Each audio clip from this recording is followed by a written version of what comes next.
Kwanza ni muktasari wa habari za ulimwengu na msomaji ni Beldin Waliaula akiwa Nairobi. Asante Regina. Rais wa Marekani Donald Trump ametupilia mbali pendekezo la kuafikia makubaliano na Iran ambayo ina utajiri mkubwa wa madini ya urani kuhusu matumizi ya nyuklia. Madini ya urani imekuwa kiwango kikuu katika mazungumzo ya Iran na Marekani. Trump alisema hayo kupitia mtandao wake wa Truth Social baada ya kuwepo kwa habari kwa makubaliano hayo yatainufaisha Iran. Iran imekuwa ikitetea hatua yake kuzalisha nishati ya nyuklia kwa matumizi yake ya kawi na imeapa kuendelea na hatua hiyo kuwe na makubaliano au la. Polisi jijini Dar es Salaam nchini Tanzania wameripotiwa kulizingira eneo lililopo jengo la kanisa la Ufufuo na Uzima linalomilikiwa na kiongozi wa dini ambaye pia ni mbunge wa Kawe, Josephat Gwajima. Hatua hiyo ilikuja saa chache baada ya kusambaa mtandaoni barua kutoka moja ya idara za Wizara ya Mambo ya Ndani ya nchi ya Tanzania ikimwarifu Gwajima kuhusu uamuzi wa serikali kulifunga kanisa hilo. Florian Kaijage na maelezo zaidi. Taarifa za askari polisi kulizingira jengo la kanisa la Ufufuo na Uzima lililopo eneo la Ubungo kilomita 12 kutoka katikati mwa jiji la Dar es Salaam zilisambazwa mtandaoni na Gwajima mwenyewe kupitia kipande cha picha ya video akiwa amezungukwa na watu waliowaita maaskofu wa kanisa hilo waliovalia makoti na mashati ya rangi ya zambarau. Baadaye zilisambaa picha zilizowaonesha watu wakirusha mawe na sauti za kuwahimiza waumini kwenda kanisani, huku kukiwa na milio ambayo haikufahamika mara moja iwapo ilikuwa ni ya gesi ya kutoa machozi au risasi za moto. Barua ya msajili wa jumuiya za kiraia iliyosambaa ambayo Gwajima anasema hajaipokea ilielezea kufuta usajili wa kanisa la Glory of Christ maarufu Ufufuo na Uzima, hivyo kutakiwa kusitisha shughuli zote mara moja kwa makosa ya kutoa mahubiri yenye mwelekeo wa kisiasa na kuichonganisha serikali na wananchi. Mapema Mei 25 mwaka huu, Gwajima alielezea kukerwa na matendo ya utekaji wa watu na mauaji. Uvamizi wa Ukraine katika maeneo ya Ukraine yanayodhibitiwa na Urusi imesababisha kukatika kwa umeme maeneo ya Zaporizhia na Kherson. Raia wa Urusi Vladimir Saldo alitangazwa kuwa gavana wa eneo la Kherson amesema shambulio hilo la Ukraine liliharibu vituo viwili vya nishati na kuacha zaidi ya watu 100,000 bila umeme. Mamlaka za Urusi ambazo zimechukua udhibiti eneo la Zaporizhia zimesema vituo vya nishati eneo hilo bado vinafanya kazi vizuri. Ukraine na Urusi zimekuwa zikilaumiana kuhusu kulenga vituo vya nishati tangu kuanza kwa vita hivyo mwaka 2022. Na jeshi la Mali limesema limeweza kudhibiti kushambuliwa na magaidi katika kambi ya kijeshi iliyoko eneo la Timbuktu kaskazini mwa taifa hilo. Kupitia taarifa kwenye mtandao wa X, jeshi hilo limesema wameweza kudhibiti hali na waliweza kuwaua wanamgambo zaidi ya 13 na kuchukua silaha walizokuwa nazo. Hii ni BBC. Duru ya pili ya mazungumzo ya amani kati ya Urusi na Ukraine imemalizika bila mafanikio makubwa yaliyopatikana. Wapatanishi kutoka Ukraine wanasema Urusi imekataa tena usitishwaji wa mapigano bila ya masharti, jambo ambalo ndilo sharti kuu la Kiev na washirika wake barani Ulaya pamoja na Marekani.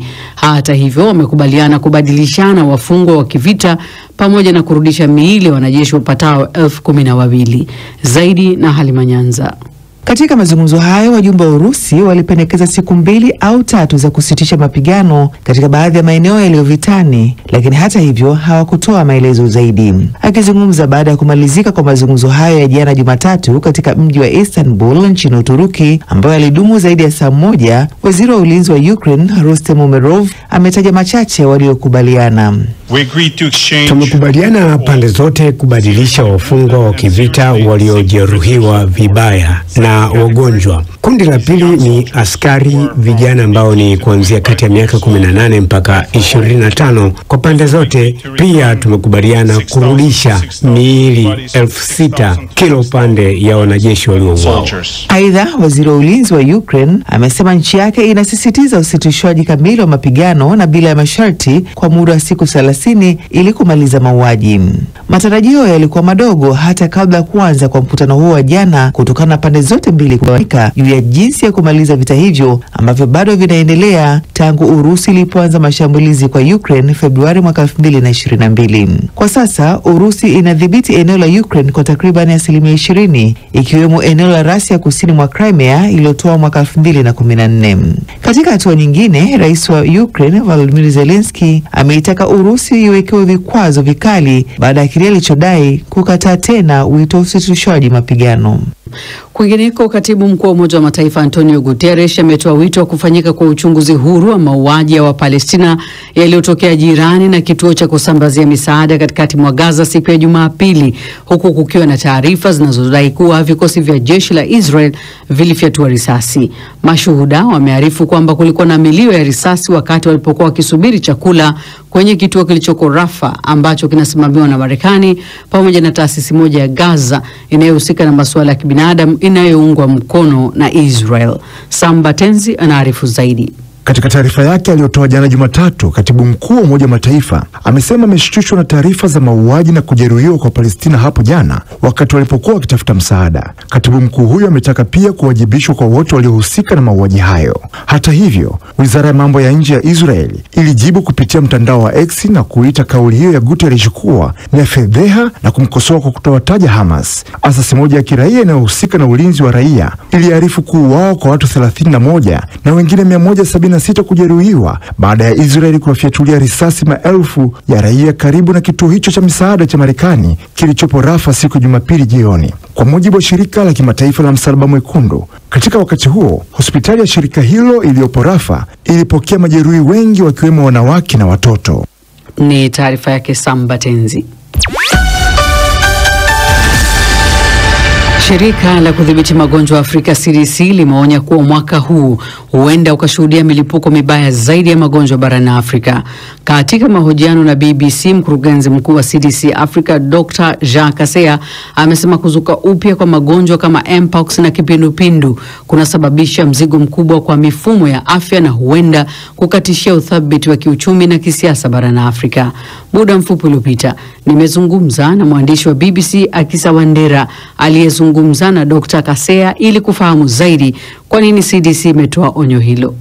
Mwaka wa 2025 unaelekea kuwa miongoni mwa miaka mibaya zaidi kwa milipuko ya magonjwa barani Afrika. Imeonya kuwa ikiwa haitadhibitiwa vizuri, baadhi ya milipuko inaweza kubadilika na kuwa janga kubwa sana la kimataifa. Na onyo hili limekuja kwa sababu kuna milipuko kadhaa ya magonjwa ambayo yanaonekana katika nchi kadha wa kadha barani Afrika. Unapozungumzia hayo magonjwa, unaweza ukatueleza ni magonjwa gani ya milipuko ambayo inawatia wasiwasi ya CDC? Magonjwa haya ni kama Mpox, kipindupindu ama cholera, na pia kuna mlipuko wa ugonjwa wa surua ama measles. Na Mpox limeendelea kuongezeka tangu mwaka jana, na sasa nchi kama Sierra Leone inashikilia zaidi ya 70% ya visa vyote barani Afrika. Pia kuna nchi zingine kama Togo, Ghana na Ethiopia, Malawi pia ambazo zimeathirika zaidi na ugonjwa huu wa Mpox. Lakini pia surua ndio inayoongoza kwa vifo hasa mashariki mwa DRC.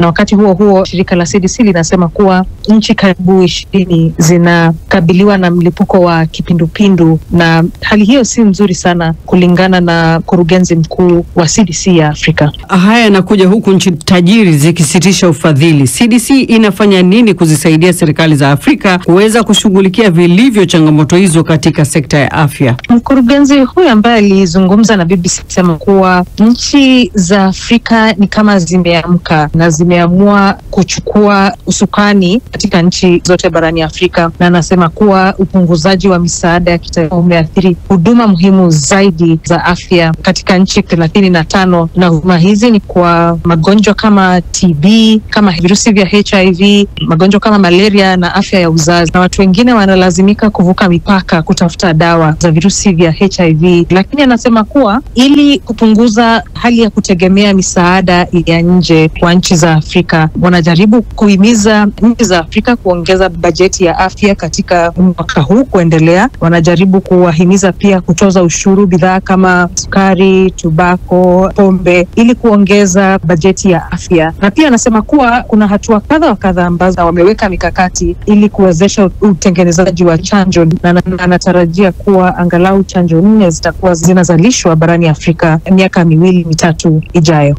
Mwandishi wa BBC Akisa Wandera anahitimisha mazungumzo nami, tukielekea moja kwa moja viwanjani kwake Shadrack Mwanzasu.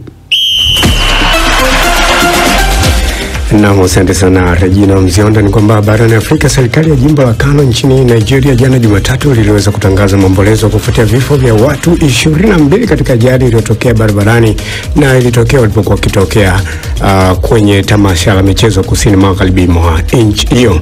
Wanariadha, makocha, maafisa, madaktari wa timu hiyo pamoja na wanahabari ni miongoni mwa waliofariki wakati basi la serikali lilokuwa limebeba timu hiyo liweza kupata ajali hiyo baada ya basi hilo kupinduka Jumamosi iliyopita. Kocha wa timu ya taifa ya soka ya England Mjerumani Thomas Tuchel amesema kwamba kwenye kambi yao kwa sasa wameamua kufanya mazoezi kwa kutumia vifaa maalum ambavyo vitawapa uzoefu kuweza kuhimili hali ya joto kali kabla kuelekea kwenye finali za kombe la dunia zitakazofanyika mwaka ujao 2026. Kocha Tuchel na kikosi chake kwa sasa wako Girona nchini Hispania walikuweka kambi ya mazoezi England, na pia inatarajia kucheza na Andorra katika mechi ya kufuzu kwenye kombe la dunia Jumamosi hii kabla ya kucheza dhidi ya Senegal katika mechi ya kirafiki kwenye uwanja wa Nottingham Forest City hapo Juni 10. Kwingineko, kocha wa klabu ya soka ya Manchester City Pep Guardiola amezungumzia swala kuhusu mchezaji Ryan Nouri kutoka katika klabu ya Wolverhampton, ikiwa ni miongoni mwa wachezaji ambao wanahitaji kusajiliwa kuelekea msimu ujao wa ligi kuu ya England ili kuweza kutatua tatizo la safu ya ulinzi wa kushoto ndani ya City. City imekuwa na changamoto ya upungufu wa safu hiyo ili baada ya mchezaji Benjamin Mendy kuondoka mwaka 2021. Kwa kuhitimisha kwenye tennis kimataifa ni kwamba katika michuano ya wazi ya tennis ya Ufaransa, nyota Novak Djokovic amefanikiwa kumbwaga Mwingereza Cameron Norrie kwa ushindi 1-1 na kuweza kutinga katika hatua ya robo finali. Djokovic kwa sasa anawania kuweka rekodi ya pekee ya taji la 25 la Grand Slam na ameweza kumshinda Norrie kwa seti 6-2, 6-3, 6-2. Lakini wakati huo mchezaji nambari 361 duniani Louise Boizon kutoka taifa la Ufaransa ameweza kupata ushindi pia kwenye mchezo wake katika raundi ya 4 dhidi ya Marekani. Huyo ni Jessica Pegula, na Mwingereza Jackie Draper pia ameweza kumaliza mchezo wake kwa matokeo baada ya kupata uchungu kuweza kufungwa dhidi ya Alexander Bublik kutoka katika taifa la Urusi. Nahitimisha dondoo za kimichezo asubuhi leo. Shukrani sana Regina Mzewanda.